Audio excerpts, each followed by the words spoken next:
그들이 즐거워하더라. 아멘. 그동안 오늘 본문을 통해서 돌아온 탕자, 이제 비슷한 제목으로 좀 많은 설교를 접하셨으리라 생각을 합니다. 앞으로 3주 동안 이제 그동안 우리가 놓치고 있었던 이 누가복음 15장 가운데 있었던 본 메시지가 무엇인지 우리가 좀 같이 앞으로 좀 살펴볼 계획인데요. 조금 더 기대하시면서 기도로 이 시간들 가운데 좀 함께 해 주시기를 부탁을 드리겠습니다. 자,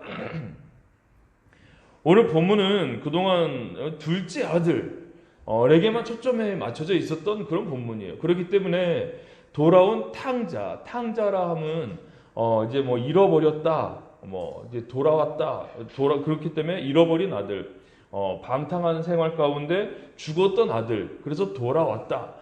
이제 그 부분에 대해서만 많은 초점이 맞춰져 있었었죠.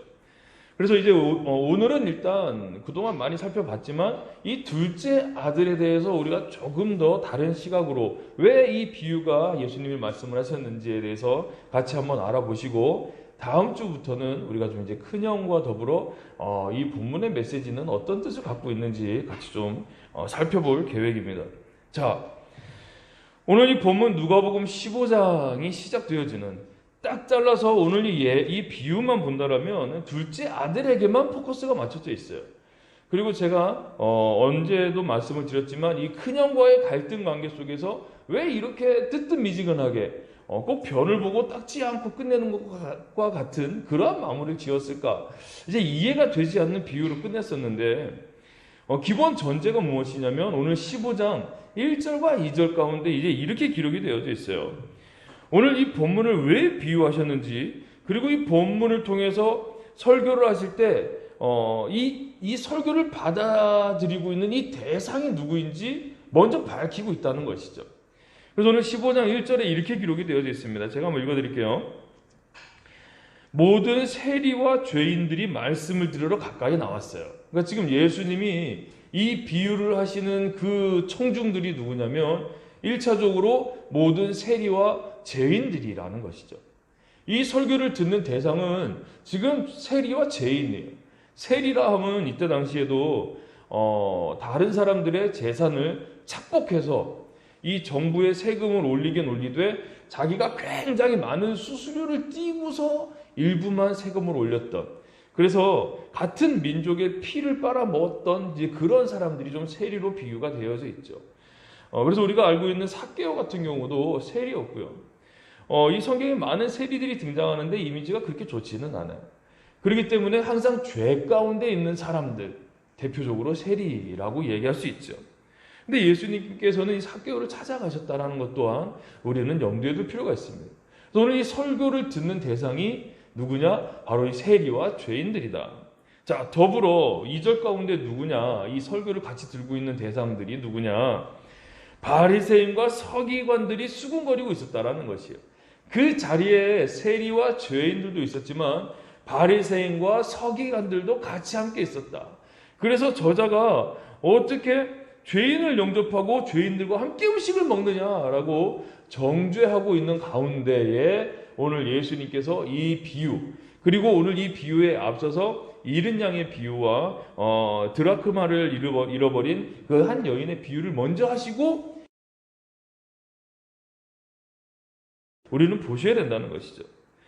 그래서 오늘 이 본문을 이해하기 위해서는 1절과 2절을 간과하고서는 오늘 본문 메시지의 본 메시지를 찾기는 결코 쉽지 않다라고 좀 먼저 말씀을 드리고 싶습니다.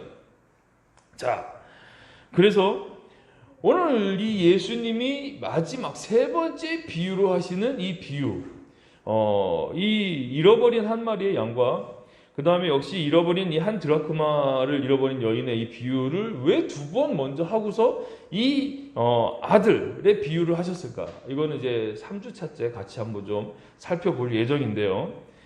그리고 나서 오늘 이제 이 결론적으로 오늘 잃어버린 이 아들에 대한 비유를 합니다. 자, 오늘 11절부터 이 비유가 시작이 되어지는데요. 이제 이렇게 시작을 합니다. 어떤 사람에게 두 아들이 있었다라고 기록을 하고 있어요. 자, 두 아들이 있었다. 그럼 두 부류의 사람을 이야기하고 있다라는 것이죠. 자, 근데 이 둘째가 아버지에게 어떻게 이야기를 하냐면 오늘 12절에 이렇게 이야기를 합니다.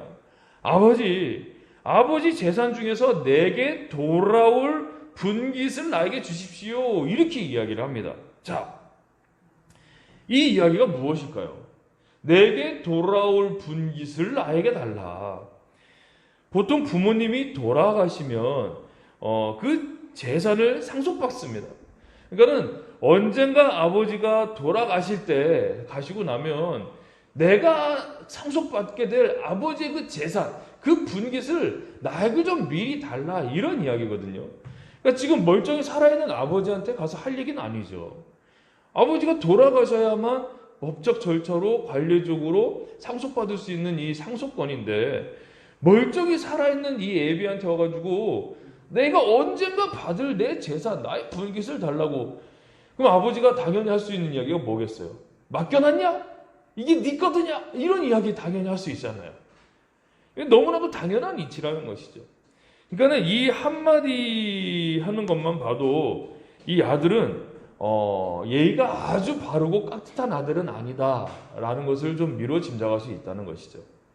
아버지를 사랑하고 아버지와의 애착 관계가 좋았고 정말 그 집안에서의 삶을 행복으로 알고 있었던 아들이라면 정말 이 아들이 과연 아버지의 재산 중에 일부, 그것도 아버지가 돌아가시고 난 뒤에야 받을 수 있는 그 상속에 대한 분깃, 그 부분을 미리 받아서 떠날 생각을 했을까?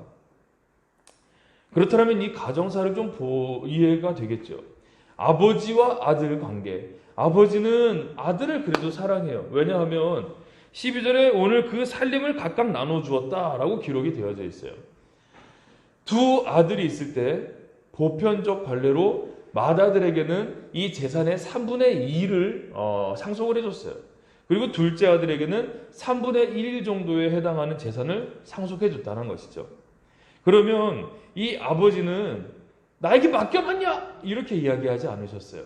아들이 원하는 바를 그대로 이루어 주었고 그 살림을 나누어 주었다라고 기록이 되어져 있죠. 그렇다면 이 한 문장의 내용만 보더라도 아버지는 일단 아들에 대한 사랑이 가득해요. 아들이 원하는 바는 다 들어주고 싶어 해요. 그리고 아들이 요구하는 바도 역시 다 들어줄 수 있을 만큼 다 들어준다는 것이죠. 하지만 이 아들은 어떻게든 아버지를 떠날 생각을 하고 있다는 것. 이 아버지 집을 떠나서 정말 먼 나라에 대한 그 이상만을 바라보고 있는, 그것만을 동경하고 있는 삶을 추구하는 아들이다. 그렇다면 이 아들은 무엇인가 아버지에 대한 불만이나 아니면 이 집안에서의 만족을 하지 못하고 있다라는 것을 우리는 짐작해 볼 수 있다는 것입니다. 자, 이렇게 상속받은 재산을 가지고 이 아들은 먼 나라로 갑니다. 어느 지역으로 갔다고는 기억이 되어져 있지 않아요. 먼 나라에 가서 허랑방탕하여 그 재산을 낭비했다고 오늘 13절에 기록이 되어져 있습니다. 허랑방탕, 도박도 하고 술도 마시고 정말 아주 계획적이고 체계적이지 않게 막 썼다는 것이죠. 기분 좋으면 막 너도 가져 나눠주기도 하고 정말 이 재산에 대해서 허랑방탕하게 그렇게 낭비했다고 기록이 되어져 있습니다. 그리고 이 재산을 다 탕진을 합니다. 그리고 나서 먹을 것조차 구하지 못한 이 아들은 다른 사람이 돼지치는 그 우리로 들어가서 돼지를 열심히 돌봐주며 그 돼지가 먹는 쥐염나무 열매라도 먹으려고 그렇게 이제 굶주린 배를 잡고 있습니다. 그러면서 정말 그가 그동안 아버지 집에 머물렀을 때에는 단 한 번도 배고름마저 본 적도 없고 정말 오늘은 무엇으로 배를 채워야 되나 고민해 본 적도 없고 언제든 풍요로움과 풍족함 가운데 살았었던 그때를 회상합니다. 그러면서 오늘 본문 말씀 17절 가운데에서 그가 이제 드디어 고백하는 장면이 나온다라는 것이죠. 자, 이러한 경험을 하고 난 다음에야 비로소 오늘 17절 변화된 아들을 보게 됩니다. 그래서 남자는 보통 그런 이야기를 하죠. 군대를 갔다 와야 철이 든다. 왜냐하면 그동안 경험하지 못했던 바를 군대에 가서 경험을 참 많이 하죠. 그러니까는 그동안 해보지 않았던 고생을 통해 생각이 바뀌고 생각이 바뀌면서 성장을 해야지고 성장하면서 변화될 수 있기 때문에 보통 그런 이야기를 합니다. 그래도 오늘 17절에 이렇게 이제 이 아들이 이야기합니다. 스스로 돌이켜라고 기록이 되어져 있어요. 누군가가 가서 야, 너 옛날 아버지 집에 있을 때랑 지금이랑 어떻니? 라고 지적해 주지 않았어요. 너 한번 비교해봐라 라고 조언도 한 적이 없어요. 스스로가 깨닫게 되었다라는 것이요. 스스로 돌이키다라는 이야기는 회개를 이야기를 합니다. 그래서 이 회개는 누군가가 대신해 줄 수 없어요. 내 아들이 지은 죄를 아버지가 대신해 줄 수 없고 내 아버지가 지은 죄를 내 아들이 대신 그 짐을 짊어질 수 없다는 것이죠. 자, 그렇기 때문에 이 회개라는 것은 스스로 돌이켜 내가 가던 방향에서 그 방향을 돌이켜 다시 하나님께로 돌아오는 것, 이것이 진정한 회개라는 것입니다. 근데 많은 분들은 내가 이렇게 살면 안 되는데, 맞다, 내가 이런 행동을 하면 안 되는데 라고 딱 그 깨달음까지만 있어요. 그러면서도 내 발걸음은 어디로 가느냐? 계속 똑같은 일을 반복적으로 똑같이 과오를 범하며 살아간다는 것이죠. 진정한 회개의 마무리는 그 깨달음에서부터 방향을 돌이켜 다시금 아버지께로 돌아오는 것이 진정한 회개입니다. 그래서 그는 그렇게 이야기를 하죠. 스스로 돌이켜서 우리 아버지에게는 풍족한 품꾼이 얼마나 많은가라고 돌이킵니다. 근데 오늘 이 이하 17절 이하 본문에 등장하는 이제 또 두 분류의 사람이 나와요. 품꾼과 종이 나와요. 품꾼과 종에 대한 차이는 오늘 이 아버지는 이 종에게 이야기를 합니다. 그래서 내 아들에게 좋은 옷을 가지고 와라 라고 종에게 이야기를 합니다. 그런데 이 아들은 누구를 바라보냐면 품꾼에 대해서 생각을 하고 있다는 것이죠. 종은 월급이 없어요. 그리고 그 집에 소속되어 있는 그냥 노예라고 볼 수 있죠. 그러니까는 그 소정의 월급을 주더라도 주인의 재량이라는 것이에요. 그 정해져 있는 어떤 일당이 없었다는 것이에요. 하지만 품꾼은 그 집안의 노동을 제공하는 그런 노예가 아니었었어요. 정당한 품삯을 받고 자기의 노동을 해주는 그런 사람이 바로 품꾼이라는 것이죠.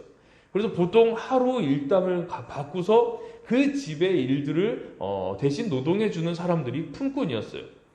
그러니까 우리 아버지 집에는 품꾼도 많았다.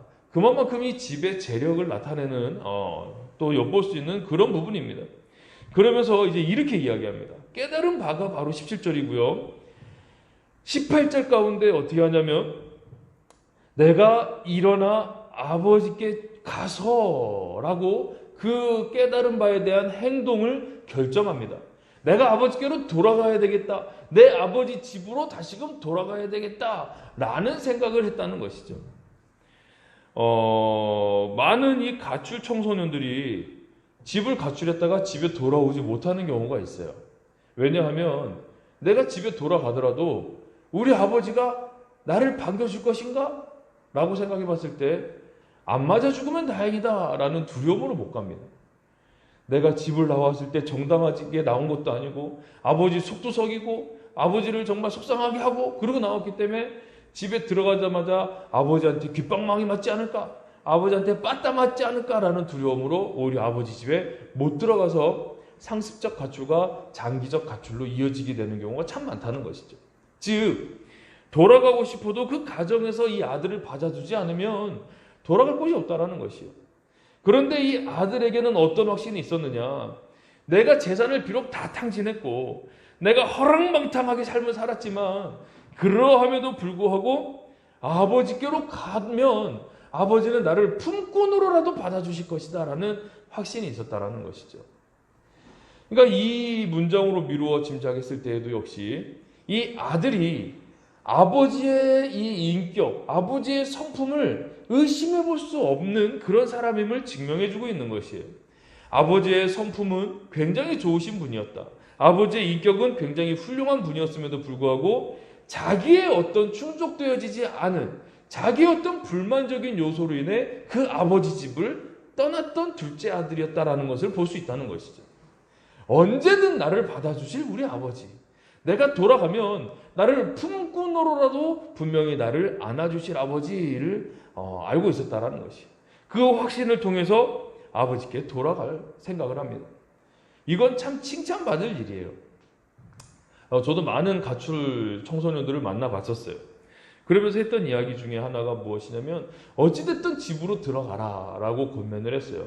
그런데 그 중에 집으로 돌아갔을 때 그 아이를 안아주는 부모님이 있었던 반면에 그 아이를 나가 뒤져라 라고 이렇게 내쫓았던 부모님들도 계셨어요. 너무 마음이 안 좋았었다라는 것이죠. 근데 이 아버지, 그러함에도 불구하고 이 아버지께 돌아간 이 아들은 굉장히 칭찬받을 부분이다라고 그렇게 말씀을 드리고 싶습니다. 자, 그 집을 떠나보고 나서야 우리 아버지 집이 진짜 행복했었구나. 내가 그 집에 있을 때가 풍족했구나. 내가 우리 아버지의 아들로 살고 있을 때가 정말 내가 많은 것을 누리고 살았구나를 이 아들이 비로소 깨닫게 되었다는 것이죠. 자기는 어느 정도의 재산인지는 나타나 있지 않지만 우리가 미루어 짐작해 볼 수 있는 것은 적지 않은 그 재산이었다라는 것이에요. 그 재산을 가지고 먼 나라로 갈 때 내가 대우도 받고 뭐 더 번창도 하고 더 많은 사람들을 내가 누리고 부리면서 살 것이라는 기대를 가지고 아버지를 떠났겠죠. 하지만 그는 결국 허랑방탕한 삶 가운데 그 모든 것을 탕진해 버렸다라는 것. 자, 그러고 나서 자기가 아버지의 품꾼으로라도 돌아갈 것을 각오합니다. 이제는 아버지의 아들로 살았던 그 시기로 돌아갈 자신은 없었다라는 것이에요.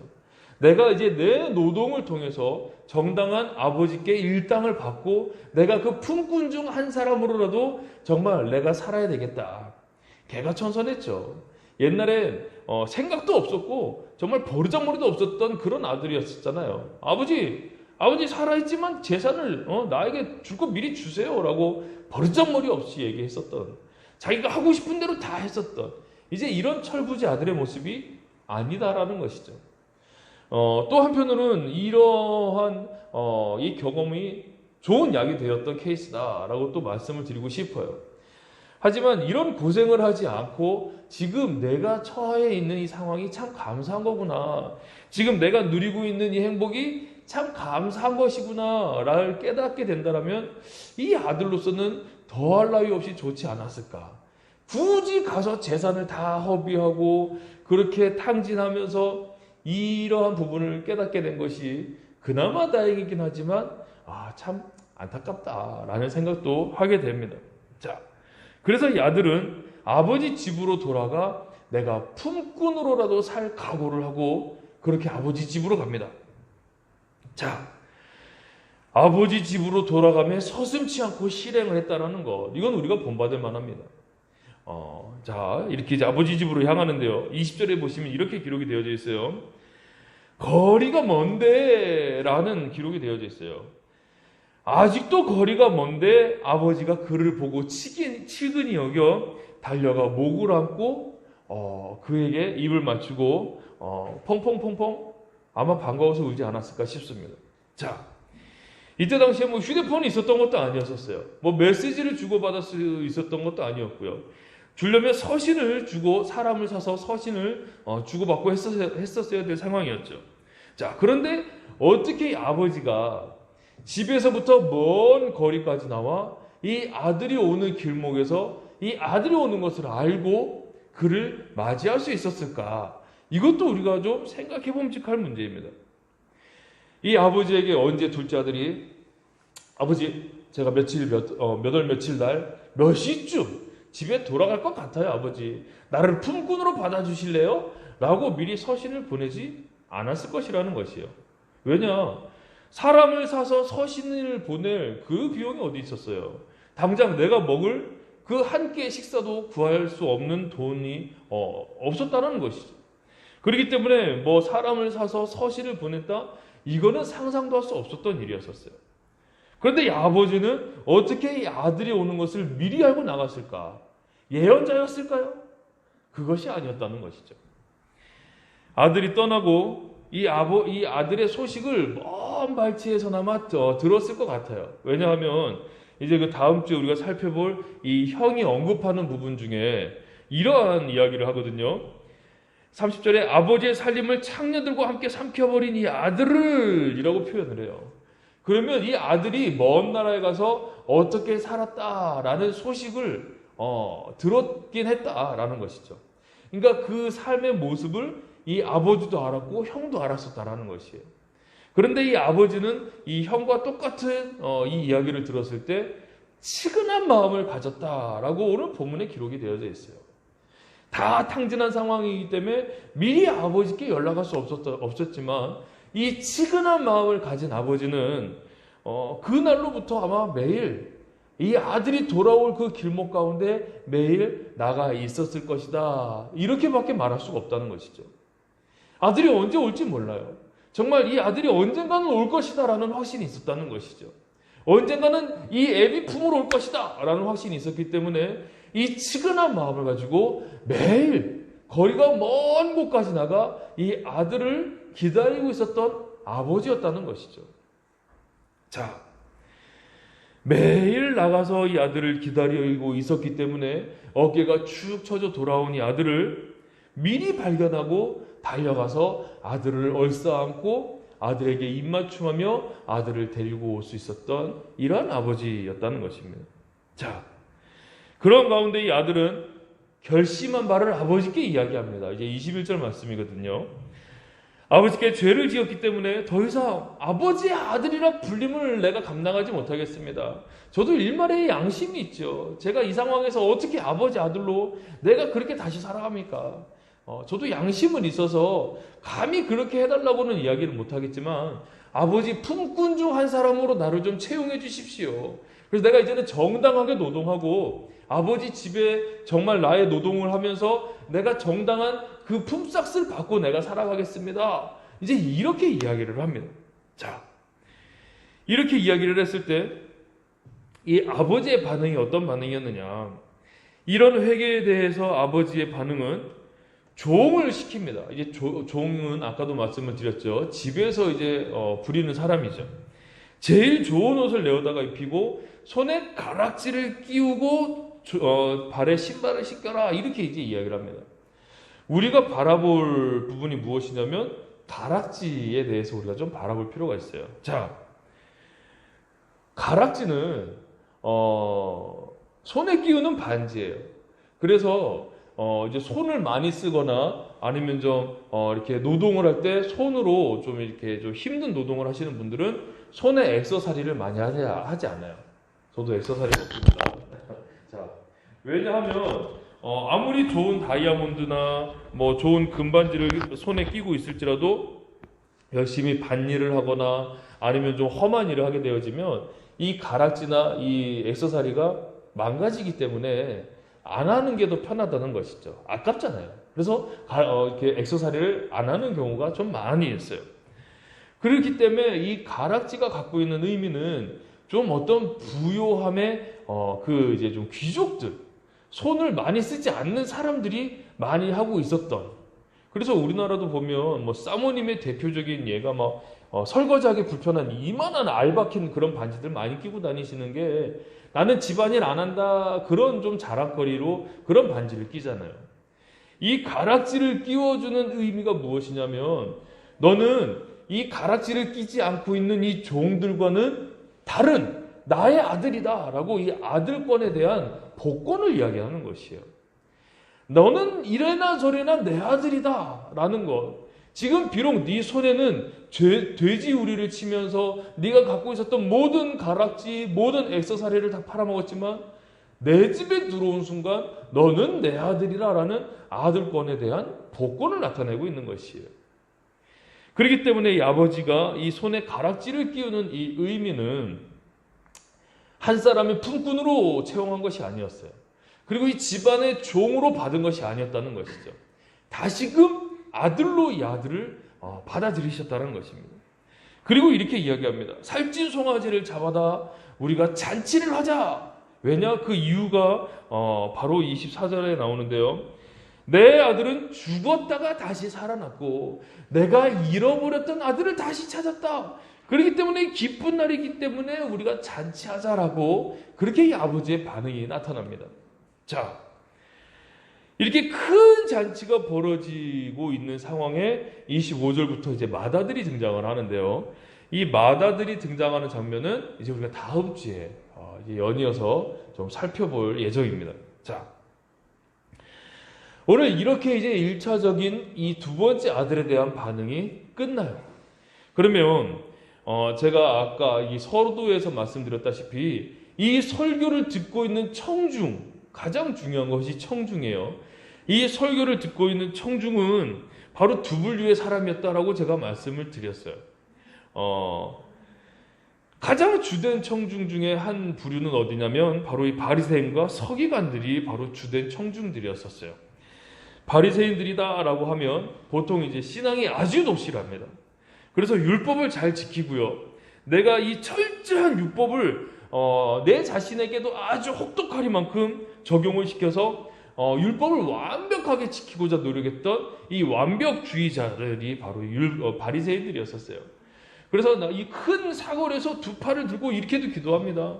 내가요 하나님 11조를 얼마 했고요. 감성금도 얼마 했고요. 내가 얼마의 헌금을 했습니다 하나님이라고 많은 사람들이 들을 수 있게 나는 이렇게 율법을 지킨 자다. 하나님도 들으시지만 많은 자들에게도 티를 내는 이러한 신앙관을 갖고 있었던 사람들이 이 바리새인들이었었어요. 그런데 이 바리새인들은 이때 당시 좋은 이미지는 아니었었어요. 이 세례 요한이 무엇이라고 그랬냐면 이 바리새인들을 보고서 이 독사의 자식들아 라고 그렇게 표현을 했어요. 요즘 말로 이야기하는 것도 이제 야 이 강아지야 이런 욕과 비슷한 거죠. 독사의 자식들아 대놓고 이렇게 이야기를 했다는 것이죠. 또한 이 누가복음 16장 14절에도 보시면 바리새인들은 돈을 좋아하고 모든 것을 듣고 비웃는다. 왜냐? 나는 이렇게 율법을 지키기 때문에 너 그 정도 율법밖에 못 지키니? 너는 나한테 아무것도 안 돼. 이렇게 비웃는다. 교만한 자다. 이것이 내포되어져 있다는 것이죠. 돈을 좋아한다. 이렇게 또 수식이 붙어있는 자들이 바로 이 바리새인들이었었어요. 하나님을 알고 하나님을 믿으며 율법에 철저했던 이 바리새인과 서기관들이 주된 청중입니다. 하지만 또 다른 청중이 있어요. 제가 아까도 말씀드렸죠. 1절에 나오는데요. 그 청중이 누구냐면 바로 세리와 죄인들이에요. 하나님을 믿지 않고 율법과는 무관한 삶을 사는 사람들, 하나님이 누구인지 알지 못하고 자기가 하고 싶은 대로 삶을 살아가고 있는 이 사람들이 오늘 이 말씀을 듣고 있는 또 다른 청중의 그룹이라는 것입니다. 그렇기 때문에 오늘 이 작은 아들은 이 두 청중 그룹 중에 어떤 청중에게 적용이 될 수 있는 말씀이냐면 바로 이 죄인들, 이 세리들에게 적용이 되어지는 이러한 말씀이라는 것이죠.